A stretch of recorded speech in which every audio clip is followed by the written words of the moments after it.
بسم اللہ الرحمن الرحیم الحمد للہ رب العالمین والصلاة والسلام علی من لا نبی بعدہ ونشہد ان سیدنا و مولانا محمد عبدہ ورسولہ صلی اللہ علیہ وسلم۔ نکاح اسلام میں ایک بہت پاک اور مقدس رشتہ ہے۔ اس رشتے کا مقصد صرف ساتھ رہنا نہیں بلکہ ایک دوسرے کو سکون دینا، محبت دینا اور زندگی کے ہر موڑ پر ایک دوسرے کا سہارا بننا ہے۔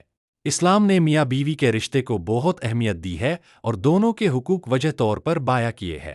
اکثر دیکھا جاتا ہے کہ شادی کے بعد کچھ وقت تک سب ٹھیک رہتا ہے، لیکن دھیرے دھیرے میاں بیوی کے درمیان لڑائی جھگڑے شروع ہو جاتے ہیں۔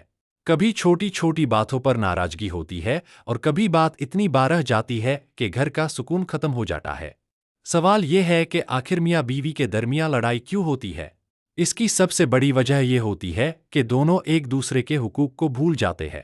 جب شوہر اپنی بیوی کا احترام نہیں کرتا، اس کی فیلنگز کا خیال نہیں رکھتا اور اس کی ضروریت کو نظر انداز کرتا ہے تو بیوی کے دل میں دکھ پیدا ہوتا ہے۔ اسی طرح اگر بیوی اپنے شوہر کی عزت نہ کرے، اس کی بات نہ مانے اور ہر وقت شکایت کرتی رہے تو شوہر بھی پریشان ہو جاتا ہے۔ اسلام سکھاتا ہے کہ میاں بیوی ایک دوسرے کے لیے رحمت اور سکون کا ذریعہ ہوتے ہیں۔ قرآن تعلیمات میں بتایا گیا ہے کہ اللہ نے میاں بیوی کو ایک دوسرے کے لیے لباس بنایا ہے۔ لباس کا مطلب ہے کہ جس طرح کپڑے انسان کو ڈھک کر اس کی حفاظت کرتے ہیں، اسی طرح میاں بیوی ایک دوسرے کی حفاظت اور مدد کرتے ہیں۔ میاں بیوی کے درمیان محبت اور سکون تبھی پیدا ہوتا ہے جب دونوں ایک دوسرے کا احترام کریں۔ شوہر پر فرض ہے کہ وہ اپنی بیوی کے ساتھ نرمی اور محبت سے پیش آئے، اس کو کھانا، کپڑا اور رہنے کی سہولت دے اور اس کی عزت کا خیال رکھے۔ بیوی پر ظلم کرنا، اسے ذلیل کرنا یا اس کی فیلنگز کو ٹھیس پہنچنا بالکل ٹھیک نہیں۔ اسی طرح بیوی کی ذمہ داری ہے کہ وہ اپنے شوہر کا احترام کرے، اس کے گھر اور عزت کا خیال رکھے اور اس کے ساتھ نرمی اور محبت سے پیش آئے۔ اگر میاں بیوی دونوں ایک دوسرے کے حقوق کا خیال رکھے تو گھر میں کبھی لڑائی جھگڑا پیدا نہیں ہوتا۔ آج کل کے دور میں ایک اور وجہ بھی ہے جس کی وجہ سے میاں بیوی کے درمیان جھگڑے بڑھ گئے ہیں، وہ ہے غصہ اور صبر کی کمی۔ انسان چھوٹی چھوٹی باتوں پر غصہ ہو جاتا ہے اور فوراً جواب دینے لگتا ہے۔ اگر دونوں میں سے کوئی ایک بھی صبر کر لے تو اکثر جھگڑا ختم ہو جاتا ہے۔ اس کے علاوہ غیر ضروری شکایتیں اور دوسروں سے مقابلہ کرنا بھی گھر کے سکون کو ختم کر دیتا ہے۔ کبھی بیوی دوسروں کے گھر سے اپنے گھر کا مقابلہ کرتی ہے اور کبھی شوہر دوسروں کی بیویوں سے اپنی بیوی کا مقابلہ کرتا ہے۔ یہ عادت رشتے کو کمزور کر دیتی ہے۔ اسلام سکھاتا ہے کہ میاں بیوی کو ایک دوسرے کی کمیوں کو چھپانا چاہیے اور ان کی اچائیوں کو دیکھنا چاہیے۔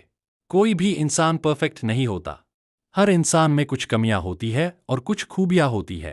اگر میاں بیوی صرف کمیوں پر نظر رکھیں گے تو رشتے میں محبت ختم ہو جائے گی۔ گھر کا سکون برقرار رکھنے کے لیے سب سے ضروری چیز محبت، صبر اور معافی ہے۔ کبھی کبھی غلطی ہو جاتی ہے، لیکن اگر فوراً معاف کر دیا جائے تو رشتے مضبوط ہو جاتے ہیں۔ جو لوگ چھوٹی چھوٹی باتوں کو دل میں رکھتے ہیں، ان کے گھر میں اکثر لڑائی جھگڑے ہوتے رہتے ہیں۔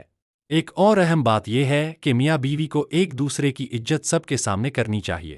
اگر کوئی اپنے پارٹنر کی بےعزتی کرتا ہے یا لوگوں کے سامنے اس کی برائی کرتا ہے تو اس کے دل میں نفرت پیدا ہو جاتی ہے۔ اس لیے ہمیشہ یاد رکھنا چاہیے کہ میاں بیوی کا رشتہ محبت اور بھروسے پر کھڑا ہوتا ہے۔ اگر دونوں ایک دوسرے کی عزت کریں، ایک دوسرے کا خیال رکھے اور صبر سے کام لیں تو گھر جنت جیسا بن سکتا ہے۔ آخر میں یہ بات یاد رکھیے کہ میاں بیوی کا رشتہ صرف دنیا کا نہیں بلکہ آخرت کا بھی رشتہ ہے۔ جو لوگ اپنے گھر کو محبت اور انصاف سے چلتے ہیں، اللہ ان کے گھر میں برکت اور سکون عطا کرتا ہے۔ اس لیے ہمیشہ کوشش کریں کہ اپنے پارٹنر کے ساتھ نرمی، محبت اور احترام سے پیش آئیے۔ جب میاں بیوی ایک دوسرے کے حقوق ادا کرتے ہیں تو گھر میں رحمت، برکت اور سکون پیدا ہوتا ہے۔